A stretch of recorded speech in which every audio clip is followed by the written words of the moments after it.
Ngizokunikeza wona. Do you know akukho kuwa umuntu esesinisiwe kodwa kukhona ukuwa mawenze nje. Makona wena ususinisiwe uJesu uyahamba ngoba uhlezi ngakwesokunene sika baba. Makona umzalwane ngoba kuyenzeka uthi uphethe iglass ishelele iwe ungaqondanga ife. Kunezono ozenza ungaqondanga.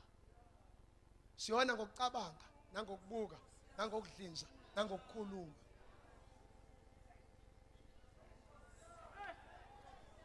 Unamanga noma ungaphila impilo engcwele kabi kuye kwenza kubuka umuntu wesifazane ixoxa inhliziyo yakho. Nami ngu-NJ khona isezenzakalayo kimi. Ingakho sithi osister bangaqhoki noma kanjani enkonzweni. Ingakho sithi osister bayigqoke ngendlela uthi uphethe mabaqhoke ngendlela representable ngoba kunozakhewu abafuna ukubona uJesu wena uyihlahla musukuvimba ke abantu abafuna ukubona uJesu indlela ogqoke ngayo.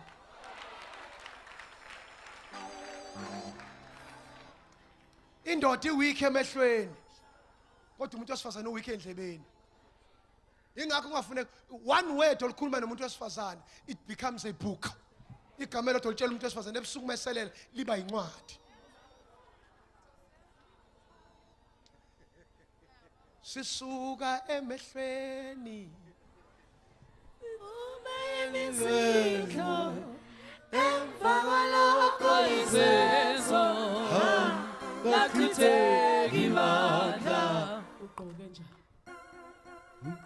njani uyasithe isono samadoda siyela ukubona. Angithathe umnikelo ngoba ngenxa yesikhathi inceke sikhona.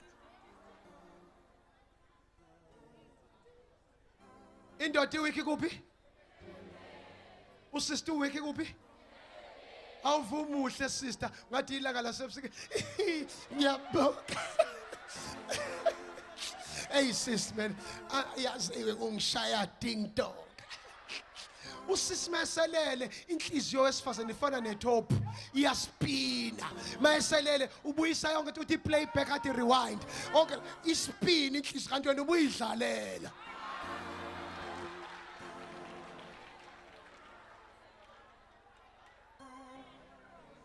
Tshela umakhelwane ukuthi into yokusupportwa le. Into yokufinance wamtshele. Uthi bengizozizwa phi lezi zinto ingaka. Uthi asisupport ithuna umakhelwane. Ukuze uNkulunkulu akukhumbule thina elindelana. Nisakhona. uDavid wadla isono loqala befana nomfazi wayehamba engayanga empini wathi hamba kwebalcony wabona wesifazane enqunu banqunu namhlanje osister. Umoya ofikile bashaya stomach out ubone nomtsintsila abanye ubone nishona abanye basagqoki nama underwear. Injongo yini bathunywe esihogweni kuneyingubo egcotshwe esihogweni ukuyisa abagcotsho.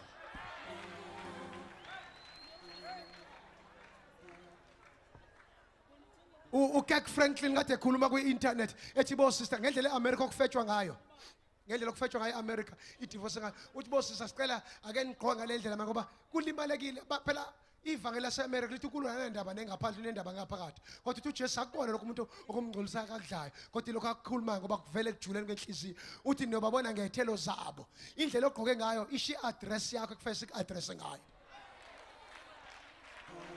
Can I say something?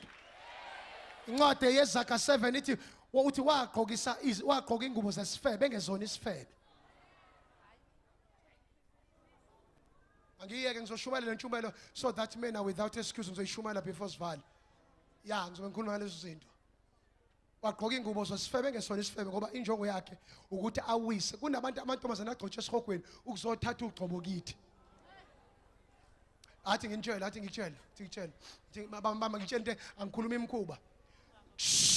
Zonke izono umuntu asenza singaphandle komzimba kodwa lithi wenze sobufebe ngoba i-microphone yomuntu ogcotshiwe yomzalwane i-private part endoda osinisiwe ayifani nongasinisiwa ngoba eyakhe inogcobo futhi eyenceke iwest lalela angiqola ukuhleka shut up ngizofuna babakhiphe laphandle lapha. That is why ugwayi wenceku uSathane ufuna ukuthi uhamba ungene noma nguphi uyazi ukuthi kunamadimoni ancanca ancela ugcobo la yabona idemon le sex ugo ilona sona sikhali esithenjiwe kodwa amantokazi esiwakhulekela nje amanye inyoka yawo ibheke phansi la ikhanda libheke phansi esibelethweni wena ufake uzwa ngathi enjoy kanti izincela ngesikhathi udedela lokho kwakhe abantwana ayathatha ama sperms akhe ayiswe phansi kolwandle uyosearch uthotha la namantombazana ka3 noma ka4 ngeviki ngoba usufaka idemon nentombazana thothi la nabafana ayisathandi wafaka idemon. Ngicela namhlanje ke sithandazele abantu abahlushwa idemon lenkanuko.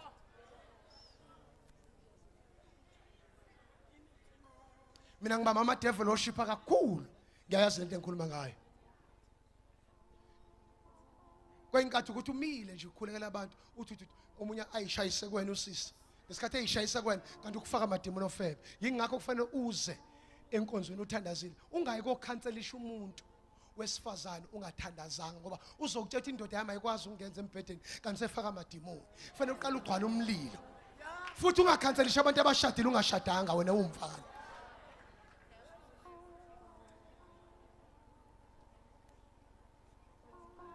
Manta kamosha marakamosha lebebe santa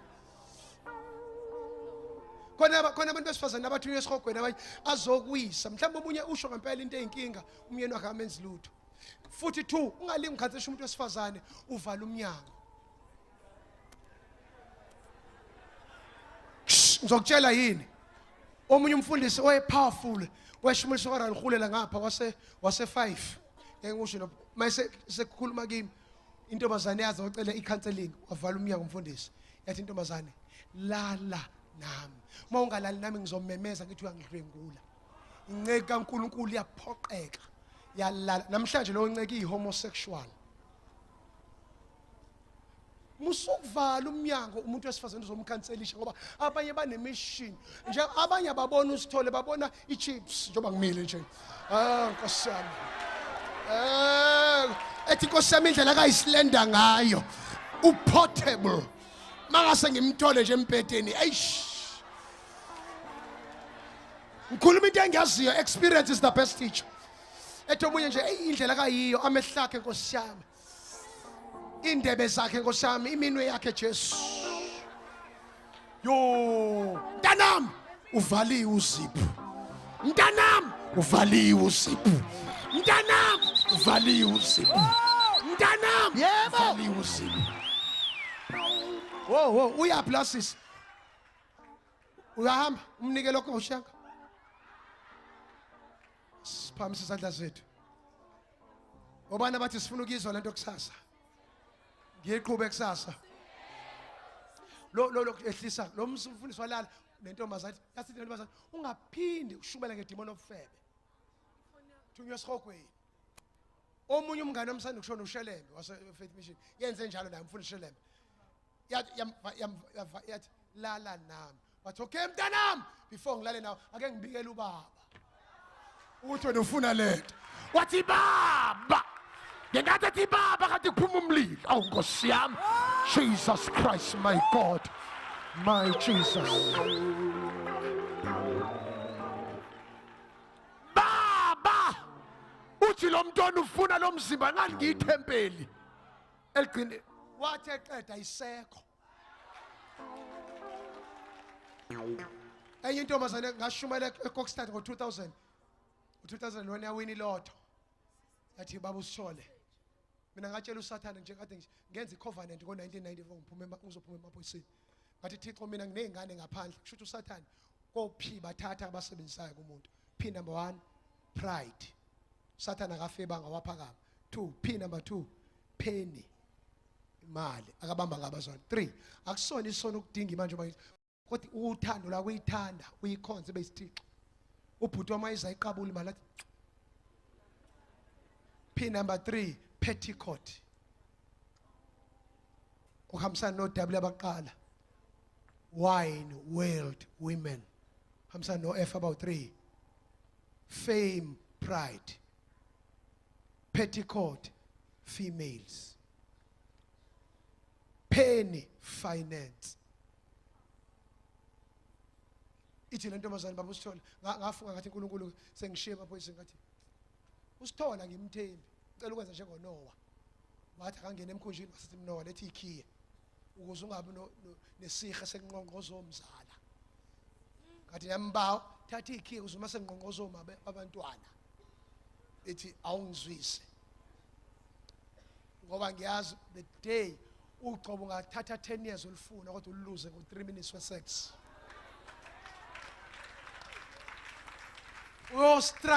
ustrugglisha ufuna ukubuyela back uGcobo kanti wenza isex ingozi sex